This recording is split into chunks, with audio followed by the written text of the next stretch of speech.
Family Wellbeing is an Aboriginal empowerment program developed by the Stolen Generation people of Adelaide.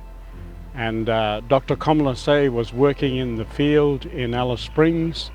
And then in 2001, Dr. Kamala Say came to Cairns, and I invited him to the men's group in Yarrabah. And he explained to us the evaluation report that he was doing in Alice Springs. And the men's group became interested because it was about Stolen Generation.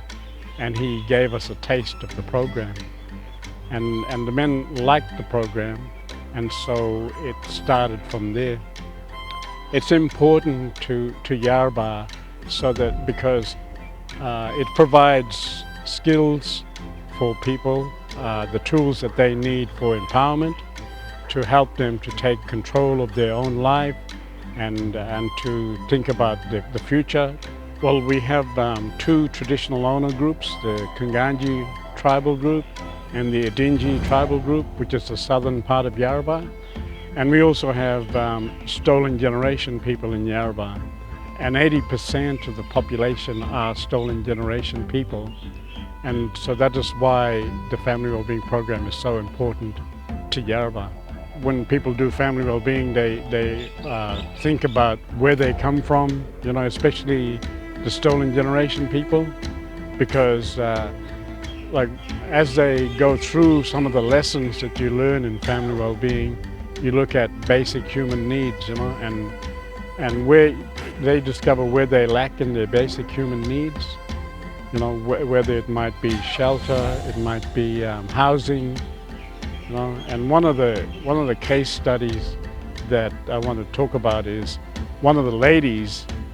She had a housing issue in Yarrabah, and she used to complain to the council about the council, but not do anything.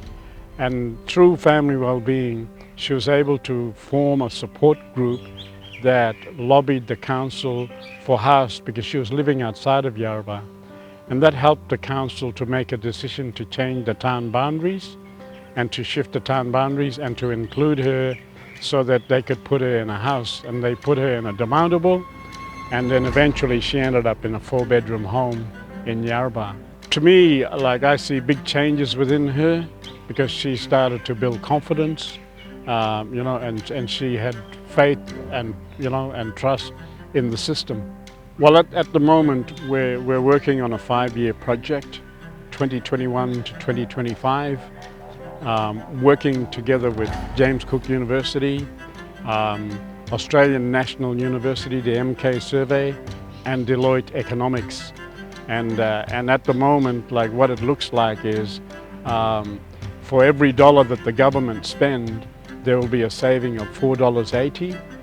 Which is really, that's a conservative figure, but that's really good, because it's going to save the government lots of money, we believe. And maybe in 2 years' time we will have stronger evidence, but at the moment this is the evidence that we have at the moment.